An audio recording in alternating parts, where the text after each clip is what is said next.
Bismillahirrahmanirrahim. Alhamdulillahirrahmanirrahim. Allahumma sholli ala sayyidina Muhammad. Amma ba'du. Yang terhormat Bapak Kepala Sekolah SD Negeri Bawelan 1, yang terhormat Bapak Ibu Dewan Guru, wabil khusus Sohbul Hajat Ibu Napsiah yang kita hormati, mari bersama-sama kita panjatkan puja dan puji syukur kehadirat Allah Subhanahu wa taala bi qaulina alhamdulillah wa syukurillah. Pada pagi hari ini kita bisa berwajah dalam ruangan kelas 6 dalam rangka diseminasi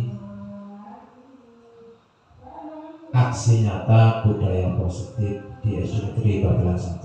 Mudah-mudahan Allah Ta'ala memberi itu. Amin Allahumma amin.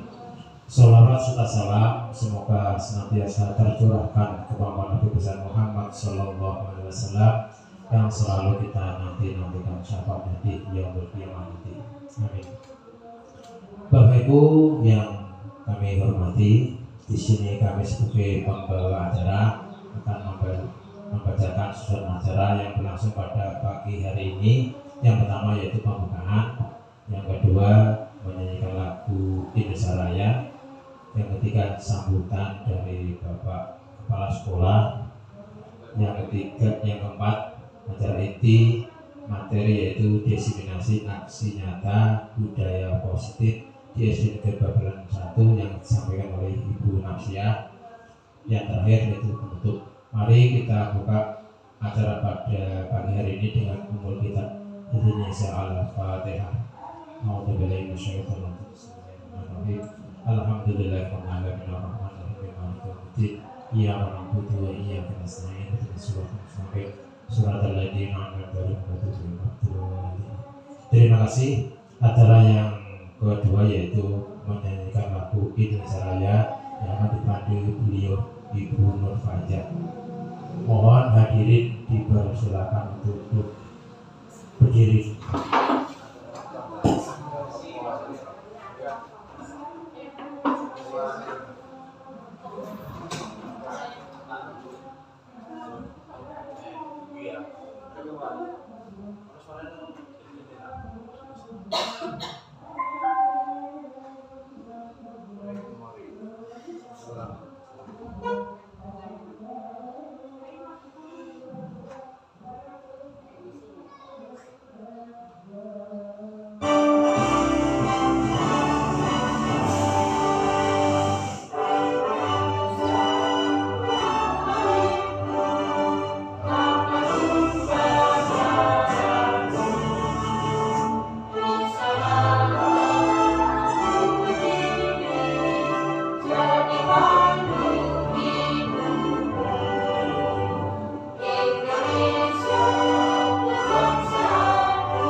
kasih kepada Bapak Ibu Dewan Guru semuanya. Acara selanjutnya yaitu sambutan dari Bapak Kepala Sekolah. Kepadanya dipersilakan.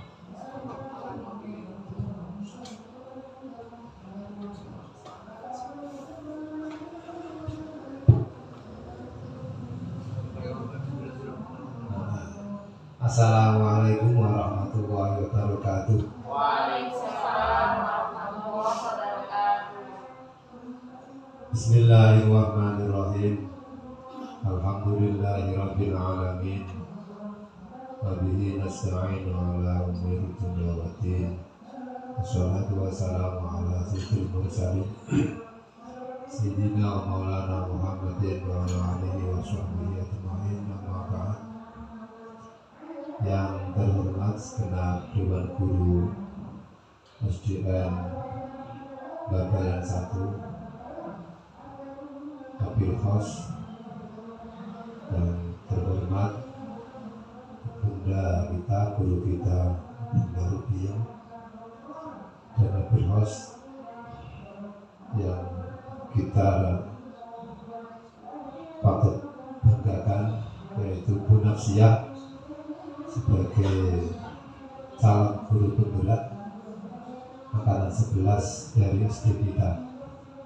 Alhamdulillah pada pagi hari ini kita semua bisa mengikuti acara yang luar biasa ini, yaitu acara bagian dari rangkaian perjalanan pembelajaran atau proses sebagai calon guru penggerak yang akan dilaksanakan oleh Bu Nafsiyah nanti. Mudah-mudahan acara pada pagi hari ini sukses dan lancar untuk kita semua. Amin Allahumma amin.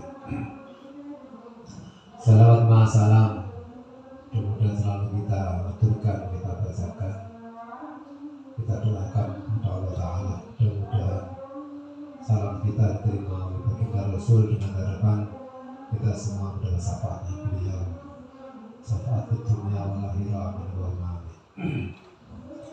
Pertama-tama terima kasih atas kesediaannya Dewan Guru kelas 1 sampai kelas 6 atas kerjasama yang baik untuk mendukung program CGB yang ada di sekolahan Babalan kita tercinta. Alhamdulillah pada pagi hari ini program CGB telah masuk ke babak yaitu disseminasi budaya positif yang akan diterapkan oleh singkatannya Bunda Nafsiyah, Budayatul Nafsiyah. Mudah-mudahan dengan penerapan budaya positif yang akan nanti dipresentasikan oleh beliau menawa pesan kita bersama untuk selalu kita terapkan pada diri kita masing-masing dan menjadi contoh yang baik bagi keluarga besar beserta didik kita di SDN Babalan nanti. Yang perlu kita bergawahi akhir-akhir ini, budaya-budaya ketimuran kita sudah mulai pudar dan menurun. Alhamdulillah pada kesempatan hari ini aksi datanya Bu Nafsiyah mengangkat tema disseminasi budaya positif. Mudah-mudahan ini akan berkesan kepada kita semua dan akan bisa dipraktekkan dan ditiru oleh warga besar SDN Negeri Babalan 1. Budaya yang baik harus kita lestarikan dan kita tingkatkan, diantaranya dengan kita sering-sering membaca dan mengikuti acara-acara seperti ini. Sekali lagi sukses kepada Bu Nafsiyah atas aksi nyatanya nanti. Mudah-mudahan bisa bijak dan mengajar dan bisa memberi inspirasi kepada teman-teman di SD negeri kita. Dan saya perlu informasikan bahwa pada bulan Agustus ini alhamdulillah negara telah membuka kembali angkatan ke-12 calon guru penggerak. Bagi yang belum mempunyai atau belum tergabung pada program besar ini, dipersilakan percepat untuk daftar ya, karena pendaftarannya dibatasi kemungkinan tanggal 26 Agustus ditutup. Ini adalah kesempatan besar bagi kita semua, terlebih untuk SDN kita, karena ini adalah program pemerintah. Kita harus dukung bersama agar program ini benar-benar ada wujud aksi nyata dari guru profesional menjadi guru, ditingkatkan menjadi guru bergerak dan menggerakkan untuk hal-hal yang positif. Itu yang kami sampaikan, mudah-mudahan bisa dipahami dan dimengerti.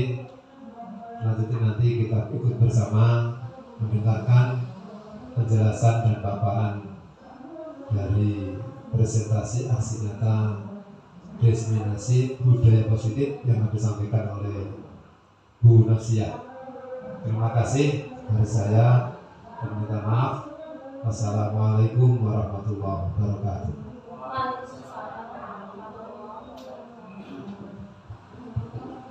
Terima kasih kepada Bapak Kepala Sekolah yang sudah memberikan sambutannya. Mudah-mudahan dengan motivasi yang sudah disampaikan bisa menjadikan kita tambah baik dan lebih baik. Amin Allahumma amin.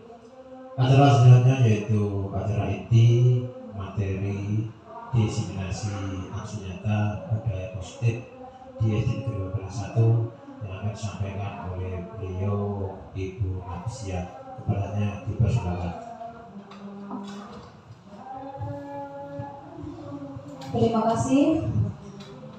Assalamualaikum warahmatullahi wabarakatuh. Alhamdulillah. Wassalatu wassalamu ala rasulillah amma ba'du. Yang terhormat Bapak Kepala Sekolah, yang kami hormati segenap dewan guru.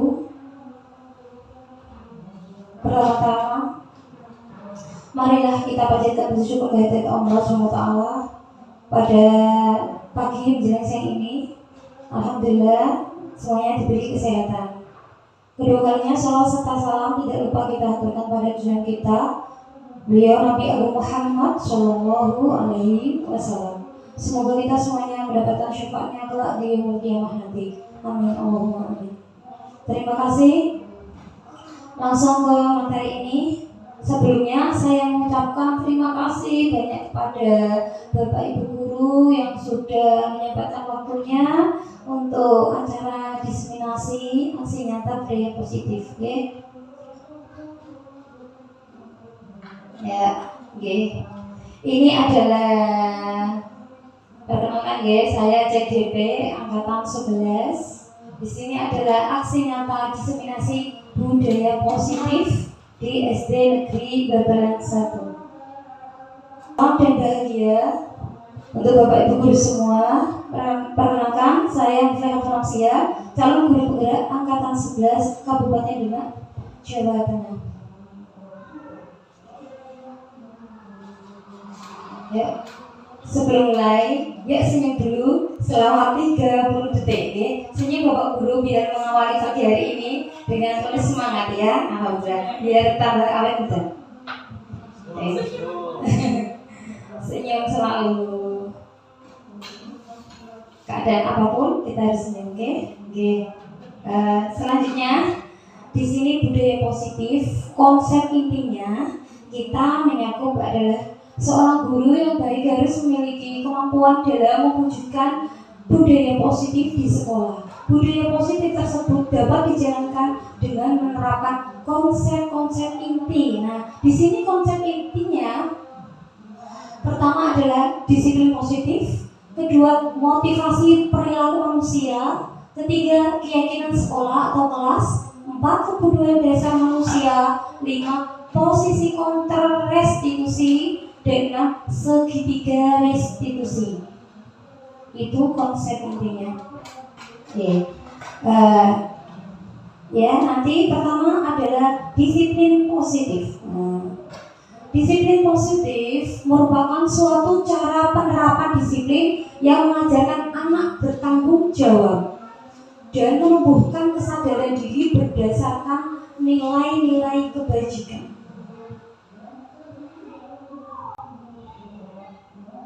Selanjutnya, disiplin positif ini lebih ke arah disiplin diri yang dapat mengontrol diri dalam melakukan segala tindakan. Selanjutnya, disiplin diri dapat membuat murid memahami dan menyadari berdasarkan motivasi internal, bukan akibat paksaan, pujian, ataupun hukuman. Nah, di sini saya ambil 6 karakter ya, apalagi kita di kurikulum Merdeka, nilai yang kami ambil adalah 6 karakter profil pelajar Pancasila. Yang pertama, ya kita nyanyikan Bapak Ibu guru ya. Ya, setunggal kali 3. Pelajar Pancasila beriman dan bertakwa pada Tuhan Yang Esa dan berakhlak mulia, berkebinekaan global, gotong royong mandiri, kreatif dan bernalar kritis. Oke, terima kasih. Itu tadi ya nilai profil pelajar Pancasila. Selanjutnya di sini ada motivasi perilaku manusia, ya. Apa saja ya di sini? Nah, di sini saya akan menerangkan 3 motivasi perilaku manusia, ya. Yang pertama, untuk menghindari ketidaknyamanan atau hukuman. Contohnya, apa yang akan terjadi apabila saya tidak melakukannya? Misalkan anak-anak berangkat ke sekolah biasanya. Nah, itu adalah motivasi internal. Yang kedua adalah untuk mendapatkan imbalan. Ya, biasa anak-anak kan kalau pergi ke sekolah, wah, aku pergi ke sekolah nanti dapat ibuku dikasih uang banyak atau diberi hadiah atau dan lain sebagainya. Itu salah satu motivasi, termasuk motivasi eksternal G. Yang ketiga adalah untuk menjadi orang yang mereka inginkan dan menghargai diri sendiri dengan nilai-nilai yang mereka percaya. Ya, saya akan menjadi orang yang seperti apa bila saya melakukannya. Nah, ini termasuk motivasi internal atau motivasi dalam diri. Ya. Tadi 3 perilaku, motivasi perilaku manusia. Selanjutnya kita bahas restitusi. Restitusi adalah proses menciptakan kondisi, ya. Terutama kita ini di sini murid, semuanya berpusat pada murid untuk memperbaiki kesalahan mereka sehingga mereka bisa kembali pada kelompok mereka dengan karakter yang lebih kuat. Restitusi juga merupakan proses kolaboratif yang mengajarkan murid untuk mencari solusi untuk masalah mereka dan membantu murid berpikir tentang orang seperti apa yang mereka ingin menjadi tujuan mulia dan bagaimana mereka harus melakukan orang lain. Itu restitusi.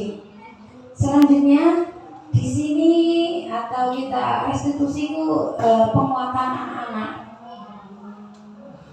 Ada 9 ciri-ciri restitusi, ya. 1, bukan untuk menebus kesalahan, namun untuk belajar dari kesalahan. 2, memperbaiki hubungan. Ini kaitannya dengan kasus anak-anak, ya. Setiap hari kita menemukan kasus anak yang ada bertengkar atau yang lainnya, anak membolos atau anak datang terlambat, ya. Terus yang ketiga, tawaran bukan paksaan. Keempat, restitusi menuntut untuk melihat ke dalam diri. Restitusi mencari kebutuhan dasar yang mendasari tindakan. Restitusi diri adalah cara yang paling baik dan fokus pada karakter, bukan tindakan. Restitusi fokus pada solusi. Restitusi membalikan murid yang berbuat salah pada kelompoknya. Nah, di sini nanti Bapak Ibu pernah dengar ada keyakinan kelas atau keyakinan sekolah, ya.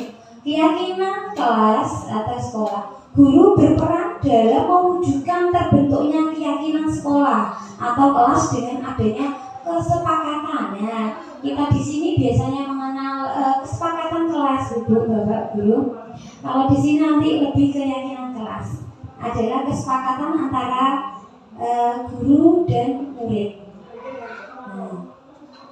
Keyakinan kelas, sekolah atau kelas berupa pernyataan-pernyataan universal yang mudah diingat dan dipahami dan harus diterapkan di lingkungan sekolah. Di sini ada kegiatan pendalaman keyakinan kelas, terlihat tabel Z, T dan Z, ya. Ini terdengar satu orang berbicara, yuk saya bantu, kita bisa selesaikan ini bersama. Terima kasih, tolong ya, permisi, boleh saya minjam, nanti akan segera saya kembalikan. Terlihatnya berempati, ya, berempati terhadap perasaan orang lain, memegang barang milik orang lain, mendengarkan, senantiasa berbuat baik, dan di berperilakunya tersenyum ramah, memberi salam hormat, dan memberikan ruang bekerja atau postur tubuh yang tenang. Nah, di sini ada hormat dan bekerja. Ya, tampak seperti datang tepat waktu. Nah, kalau tidak tampaknya sering tidak terlambat. Menyapa teman, tak acuh kepada teman, membalikan barang teman yang telah dipinjam, tidak membalikan barang yang telah dipinjam dan melakukan sembarangan. Bekerjanya takut bekerja dan menyimak guru, tidak mendengarkan guru dan tak acuh, ya.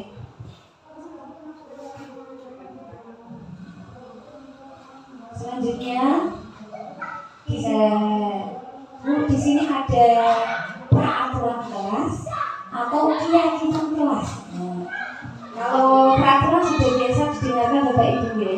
Di sini ada keyakinan kelasnya.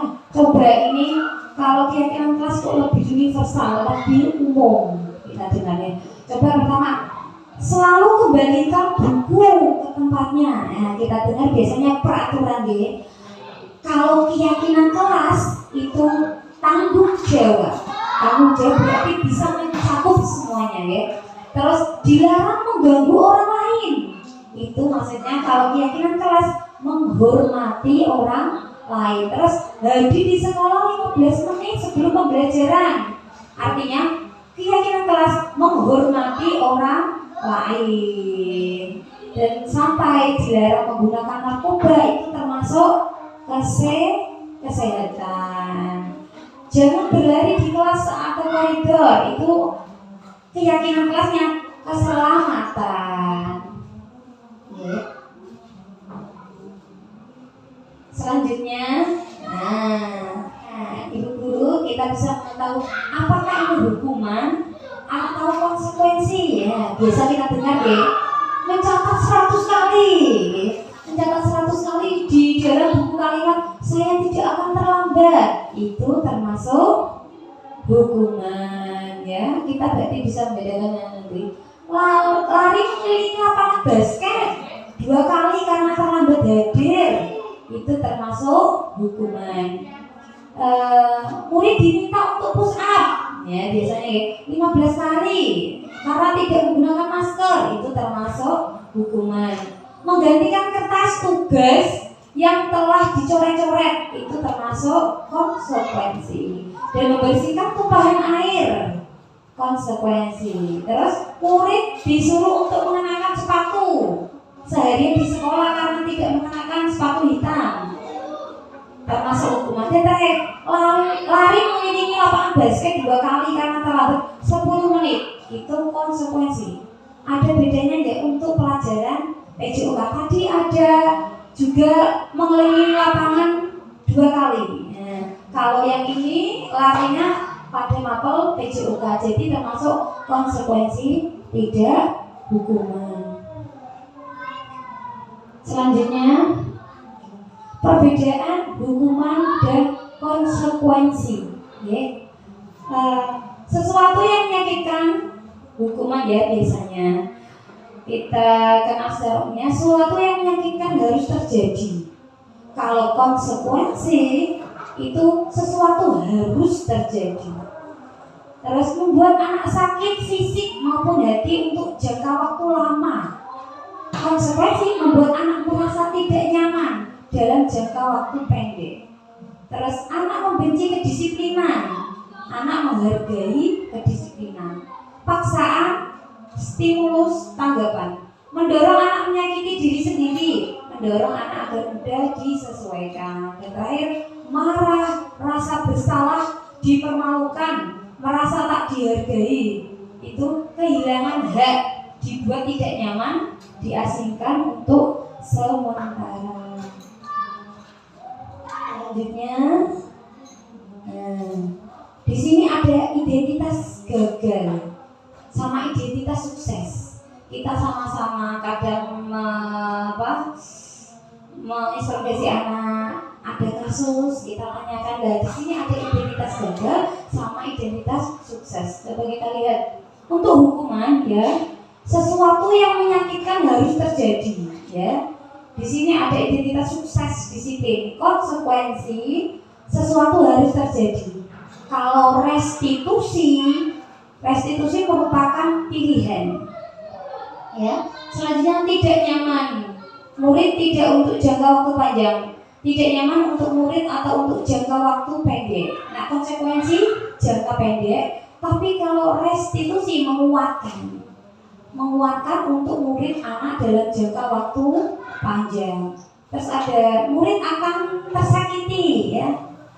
Murid anak dibuat tidak nyaman. Kalau restitusi, murid anak mendapatkan penguatan. Intinya kalau di restitusi sama-sama kita menanyakan permasalahan anak. Kalau kasus itu lebih baiknya di restitusi ya. Terus ada murid anak membenci peraturan. Kadang kan kita anak itu ya ada kasus mungkin dia tidak disiplin, terus dia mendapat hukuman, jadi anak ada yang merasa membenci peraturan tersebut ya. Konsekuensinya apa? Murid anak menghormati peraturan, dan restitusi murid anak menghormati dirinya dan orang lain. Nah, ayo ibu, biar tambah semangat ya, kita semangat dulu ya. Biar lebih refresh. Bapak ibu guru bisa berdiri, monggo dimohon untuk berdiri ya. Kita ice breaking, tepuk semangat dan tepuk semangat ding-ding, oke? Ya, saya bimbing deh.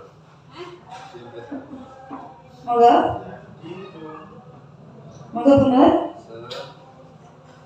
Ya. Semangat. Dan ding-ding. Dum. Dan ding-ding. Dum. Se. Aha. Ma. Aha. Ngat. Aha. Semangat. Oke, terima kasih. Biar tambah lebih fresh ya. Nah, terima kasih Bapak Ibu, ice breakingnya sudah selesai. Sekarang kita kebutuhan dasar manusia. Ya.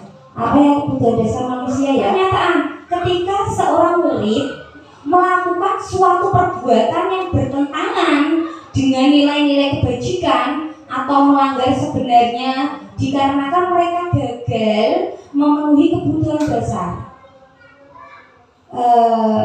Anak-anak kadang melakukan kesalahan itu ada dia memenuhi kebutuhan dasarnya ya. Biar salah satunya kita lanjutkan, kebutuhan dasar manusia itu di sini ada 5 Bapak Ibu. Kebutuhan dasar manusia ada 5 ya.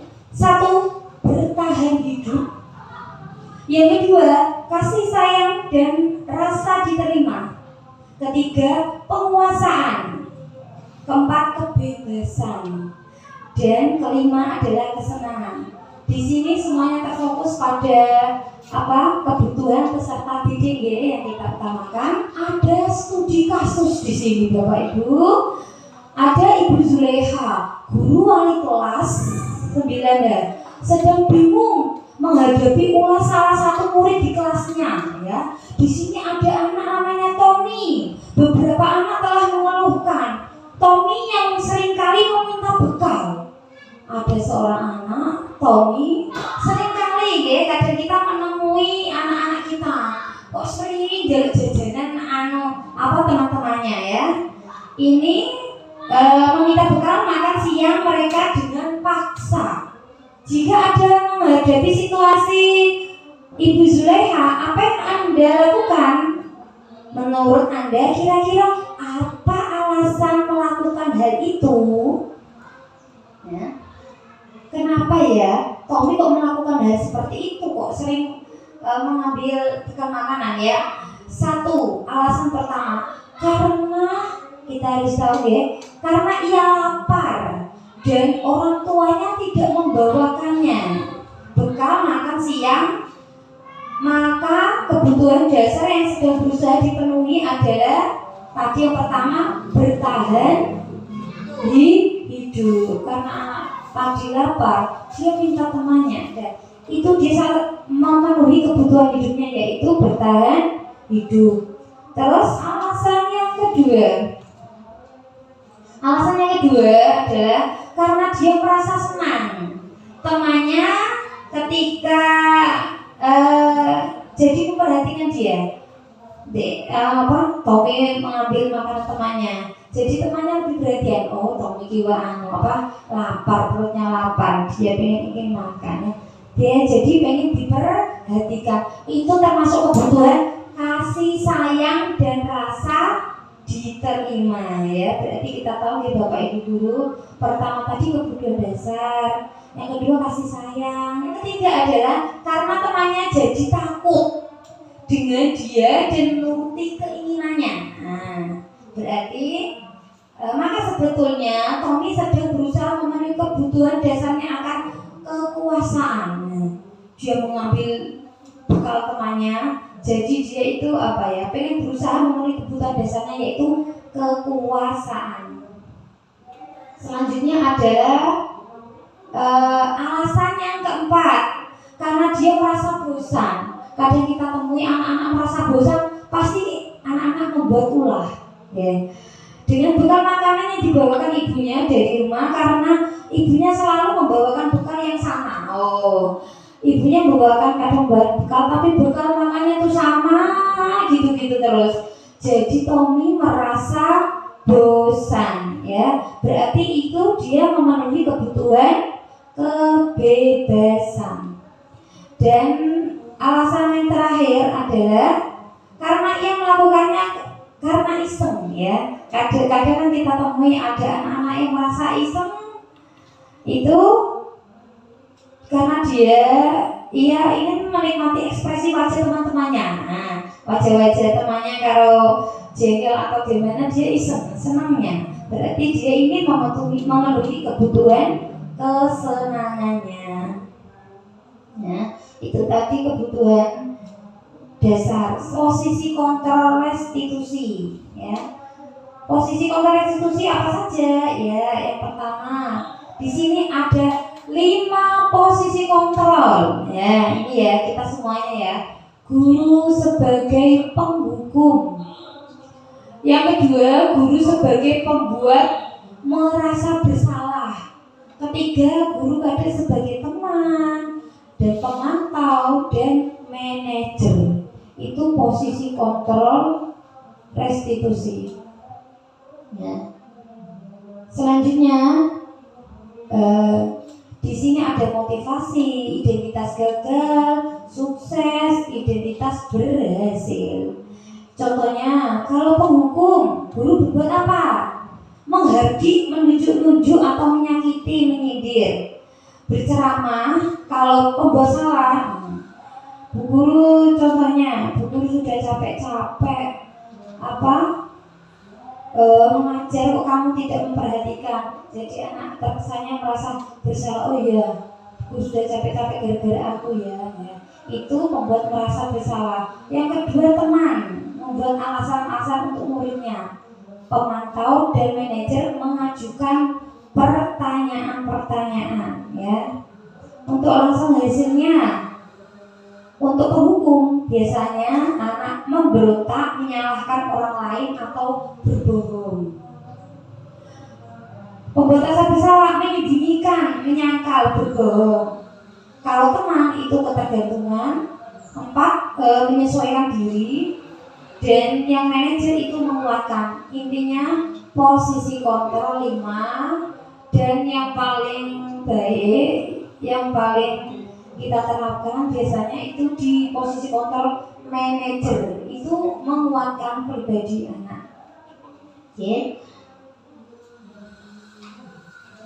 Langsung selanjutnya.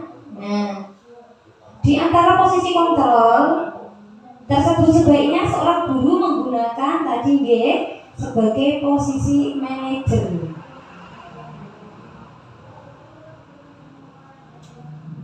Selanjutnya, nah di sini kemarin saya punya kasus seorang anak, Mbak Bella ini.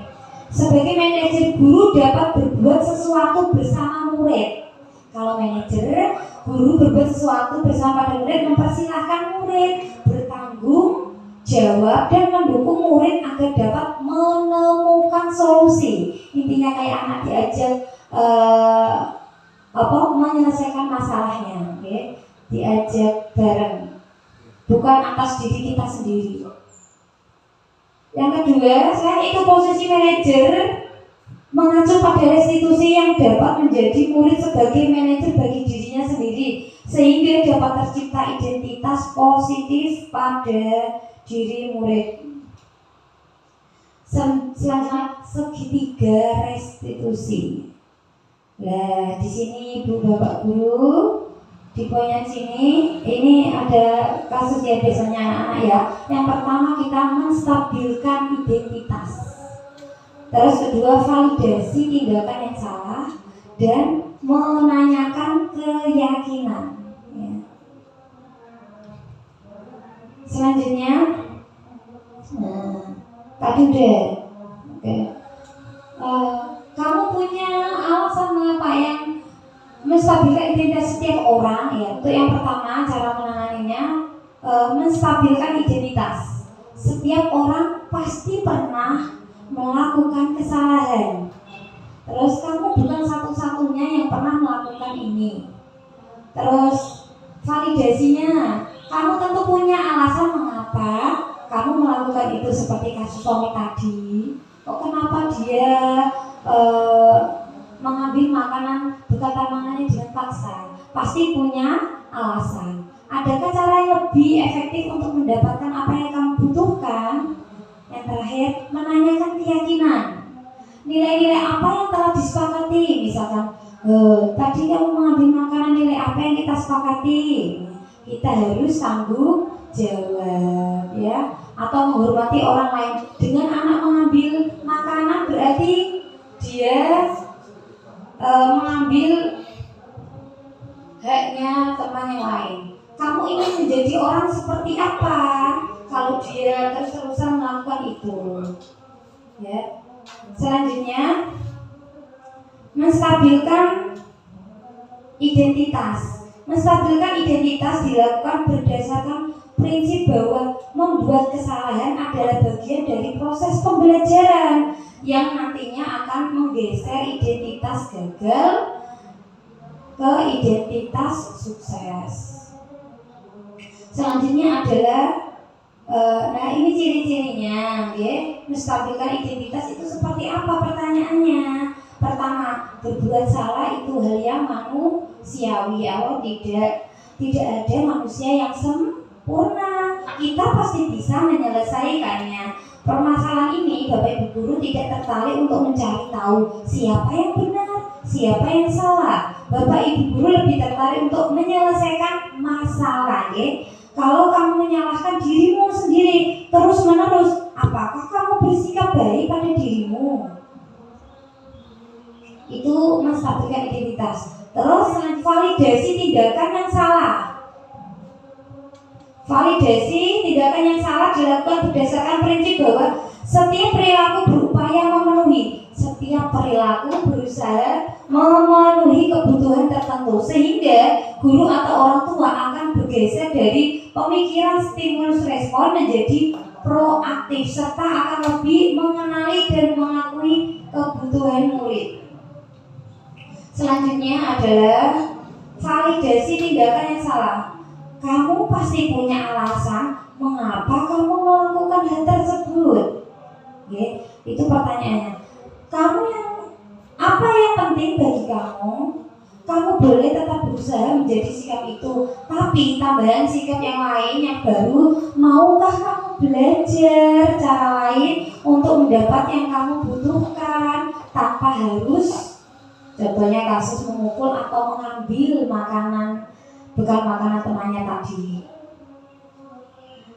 Ya, menanyakan keyakinan. Nah, menanyakan keyakinan dilakukan dengan memberi pertanyaan-pertanyaan bermakna kepada murid atau anak untuk memunculkan motivasi secara intrinsik sehingga mampu mengaitkan keyakinannya dengan tindakan yang salah. Selanjutnya, menanyakan keyakinan, pertanyaannya meliputi apa nilai yang kita percaya di sekolah kita, nilai-nilai apa yang telah kita sepakati, kelas yang ideal itu seperti apa, kamu ini jadi anak yang seperti apa yang kamu rasakan ketika kamu melakukan itu, kamu menjadi orang yang seperti apa. Itu pertanyaan menanyakan keyakinan. Enggak ada.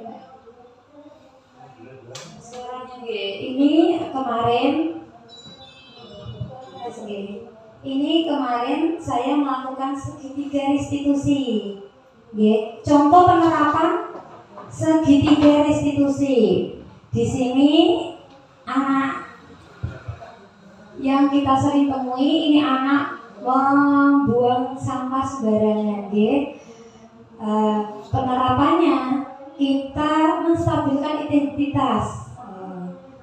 Kenapa anak-anak kok buang sampah sembarangan? Alasannya apa?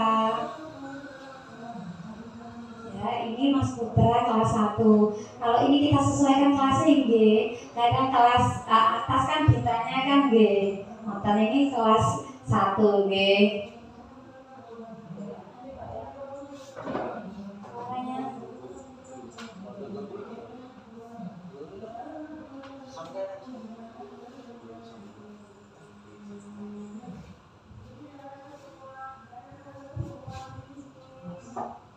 Ini Mas Putra kelas 1.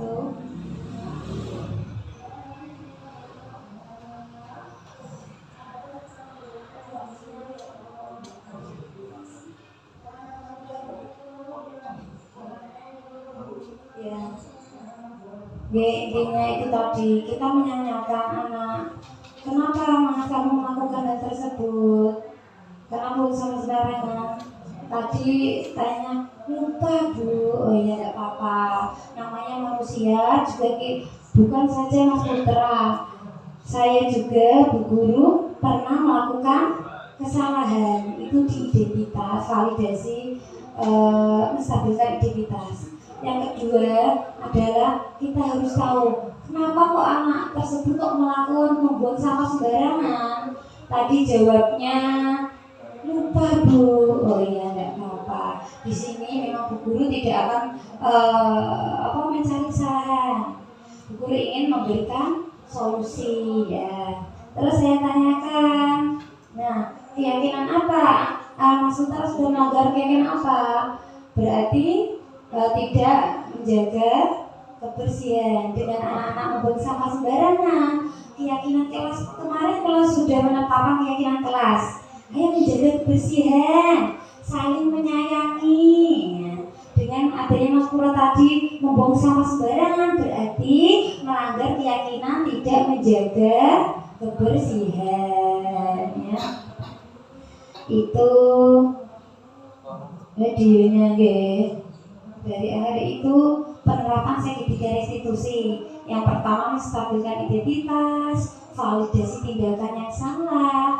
Yang ketiga adalah menanyakan keyakinan. Tentunya kita semuanya di kelas kadang cuma kok keyakinan, biasanya ini kesepakatan deh. Ini lebih ke keyakinan. Untuk keyakinan anak ini kita lebih apa ya Pak ya? Lebih menyepakati. Oh, kita kelasnya mau dibuat apa? Monggo sepakat. Kalau anak-anak harus saling menyayangi, berarti biasanya tidak boleh bertengkar. Anak-anak tidak boleh gaduh. Harus menghormati. Kalau bu guru Pak Guru menerangkan pelajaran, ya. Ini kita lebih ke bareng-bareng. Anak-anak dirangkul biar anak-anak tahu kondisinya. Aku salah, aku kok belum sempat batas. Mudah-mudahan dengan itu anak-anak lebih tergerak dari hati, ya, bukan dari paksaan, ya. Kita sampai penutup Bapak Ibu. Dalam penerapan program disiplin positif, ya, hendaknya guru memiliki standar kepribadian profesional dan sosial yang baik, di mana guru mampu merefleksikan dirinya dalam posisi kontrol saat ini, bagaimana perjalanan dirinya sebagai among. Kita sebagai among manajer yang menuntun murid-muridnya menjadi insan yang mandiri, merdeka dan bertanggung jawab. Itu standar pendidikan nasional.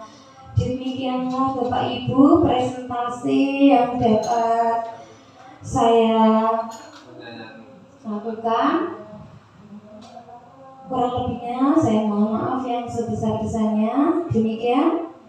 Wassalamualaikum warahmatullahi wabarakatuh. Terima kasih. Tepuk tangan kembali. Terima kasih kepada narasumber Ibu Narsya yang sudah panjang kali lebar menyampaikan diskriminasi budaya positif di SD Negeri Babelan 1. Acara selanjutnya yaitu diskusi atau makan sebentar lagi. Diskusi yaitu tentang diskriminasi budaya. Mungkin dari Bapak Ibu guru ada yang bertanya, dipersilakan, dan mohon untuk narasumber bisa menjawab. Monggo dari Bapak Kepala Sekolah.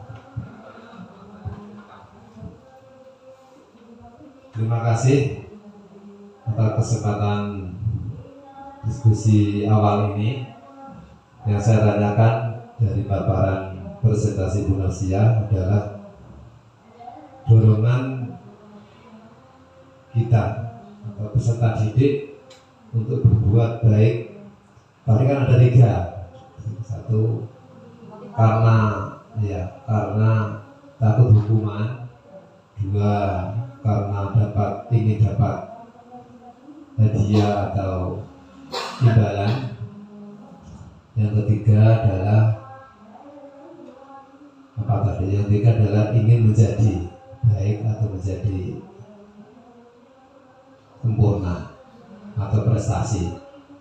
Dari ketiga dorongan orang menjadi baik atau peserta didik menjadi baik, dari ketiga elemen tadi, yang lebih penting yang mana? Lebih penting, mohon dijelaskan. Jadi tadi tidak ada poin seperti itu. Terima kasih dari saya mewakili teman-teman tahap pertama menanggapi apa yang disampaikan oleh Bu Narsya. Terima kasih sekali lagi. Langsung bisa dijawab oleh narasumber. Terima kasih Bapak. Ya, pertanyaan yang bagus sekali. Ini biasa ya, kita berarti 3 perilaku motivasi perilaku manusia. Yang pertama kadang karena takut ya, ketidaknyamanan. Contohnya anak-anak di sini kan biasanya berangkat sekolah. Nanti kalau saya tidak sekolah, kok nanti dihukum nanti ibu bapak nanti bisa marah. Itu yang tadi yang ketidaknyamanan atau hukuman. Yang kedua ada misalnya kan anak-anak mendapat imbalan, atau aku nanti kalau berangkat sekolah rajin atau 1 semester nanti aku dibelikan ibuku buku atau sepeda. Itu termasuk motivasi eksternal nggih. Nah, itu yang kedua, yang ketiga itu termasuk motivasi eksternal. Dan yang terakhir adalah motivasi internal. Karena dia, contohnya Tommy misalkan Fadil berangkat sekolah mengerjakan tugas, dia itu dia menghargai dirinya, ya pengen melakukan baik. Saya ingin memang belajar di sekolah ya harus sungguh-sungguh mengerjakan tugas, dan itu berarti termasuk motivasi internal. Dan Bapak Ibu guru, di sini kan kita budaya positif ya, melakukan pembiasaan. Salah satunya kita menerapkan keyakinan kelas, ya. Keyakinan kelas kita buat bersama anak dan Bapak Ibu guru. Yuk, kita mau yang seperti apa kelasnya? Oh ya Bu, saya ingin kelasnya saling menyayangi. Nah, kalau biasanya peraturan anak harus tertib, harus menghormati. Kalau ada kata-kata harus atau dilarang, itu biasanya peraturan Bapak. Dilarang menyontek, dilarang mengganggu temannya, itu biasanya peraturan. Kalau keyakinan kelas biasanya lebih umum, lebih universal. Saling menyayangi, menjaga kebersihan. Itu kita belajar kita akan menerapkan kepada kelas kita masing-masing ya. Anak-anak kalau dijak ngobrol itu seneng kok. Oh ya Bu gini, terus kalau mereka melanggar, oh ya Bu maaf Bu, saya salah, tadi buang sama sembarangan. Dia jadi tahu kesalahannya. Oh kan yang membuat kesepakatan kan anak-anak sama guru, anak-anak lebih terlibat. Jadi anak-anak tahu, oh ya saya salah ya. Tidak kalau peraturan itu lebih ke yang membuat guru atau tertentu, anak tidak dilibatkan. Jadi kita belajar anak untuk motivasi internal, ngoten Bapak. Kalau dominan kita lebih baiknya ke internal, ngoten Bapak. Monggo yang lain ada lagi? Monggo. Apa sudah diwakili Bapak Ali? Monggo yang lainnya.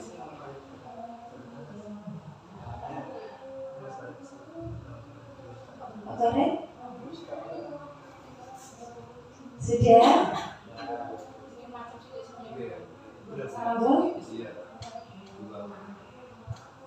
Ya, terima kasih waktu yang diberikan kepada saya. Tadi Ibu narasumber Bu Marsia memaparkan tentang keyakinan sekolah dan peraturan ya, akan lebih bagus atau apakah diterapkan itu peraturan dan keyakinan sekolah itu akan lebih condong ke keyakinan sekolah ya. Terus tadi Bu Marsia memberikan contoh salah satunya anak kelas 1 yang membuang sampah sembarangan ya. Tadi sudah diberikan di BPK dikasihkan pengertian. Karena itu sudah kesepakatan satu kelas yang membuat guru dan anak-anak, seharusnya itu ditaati ya. Dan yang saya tanyakan Bunda Andi kata satu kali diingatkan, peraturan itu satu kali diingatkan ya. Guru kelasnya sudah ada anak yang bikin kesalahan. Tadi kan sudah dipaparkan ada beberapa itu tadi. Andai kata anak itu melakukan kesalahan satu kali diingatkan, anak sudah. Tapi kan andai kata terus anak itu kita lingkungan di sini ya Bunda ya. Lingkungan di sini itu memang susah sekali ya teman-teman. Yaitu andai kata satu kali diingatkan, oke. Tapi 2 kali, 3 kali anak itu terus selalu mentaati. Contohnya kalau buang sampah mudah, tapi kalau aturan yang lain tadi kalau diberikan banyak sekali Itu terus bagaimanakah untuk mengatasi atau tindak lanjut Bapak dan Ibu guru, andai kata anak-anak itu membangkang dan tidak mau mentaati tentang keyakinan keras. Terima kasih.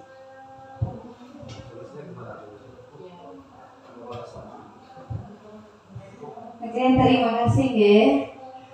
Alhamdulillah, terima kasih Ibu Bi atas pertanyaannya.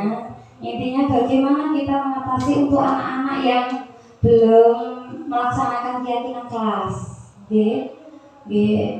Ini kan keyakinan, kesepakatan hal baru mungkin memang Pak lingkungan juga mempengaruhi. Dari itu kita mulai, monggo semuanya kita mulai untuk lebih namanya guru menuntun, membimbing. Memang itu tidak bosan-bosannya aja. Dan juga kita melakukan kolaborasi dengan kepala sekolah, seluruh warga sekolah harus lebih ada kolaborasinya. Jadi kalau semuanya kompak, semuanya setiap guru menerapkan keyakinan kelas semuanya, dan kita sudah berkolaborasi kepada kepala sekolah, warga sekolah yang lain, saya yakin sedikit demi sedikit pasti ada perbedaannya, ada anak lebih baiknya. Memang kita apalagi di sekolah dasar, anak-anak ada ngoten niku memang anak-anak kita itu memang tugasnya itu saling menuntun, membimbing. Jadi intinya kita harus kompak. Semuanya itu proses proses yang memang kita jalani dengan bertahap. Mulai dari hal yang pertama, memang nggak harus pertama langsung anak-anak menerapkan dengan langsung dengan gaya, tidak. Ini namanya proses. Yang penting kita sebagai guru, sebagai among tidak ada bosan-bosannya, tetap kita rangkul anak kita, jadikan anak kita tidak sebagai yang takutnya anak kadang merasa takut, wedi, kok kita berarti tahu keadaan anak, kenapa anak melakukan hal tersebut, nggak langsung kamu kok melakukan ini kenapa, apa itu langsung ngecek, langsung dihukum. Kita tahu lah kondisinya anak, kenapa anak berbuat seperti itu, yang sudah diterapkan tadi segitiga restitusi tadi, Bubi, kurang lebihnya seperti tadi. Ini namanya proses, kita harus semuanya ada kekompakan lah seluruh warga sekolah, Insya Allah nanti akan tercipta kedisiplinan kalau kita semuanya bersatu, Ngoten mawon Bu, pripun? Oke, terima kasih Bubi, tepuk tangan untuk semuanya. Moga Bapak. Terima kasih. Mungkin ada satu lagi tambahan untuk bertanya dari Pak Korib, Pak Heru. Kalau tidak ada, berarti untuk kegiatan diseminasi aksi nyata budaya positif di SD Negeri Babelan berakhir lagi. Acara selanjutnya yaitu menutup. Sebelum kita tutup, mari kita sama-sama membaca surat Al-Fatihah. Mudah-mudahan kegiatan ini bisa bermanfaat lebih untuk peserta kita ke depan lebih baik nantinya. Surah Al-Fatihah.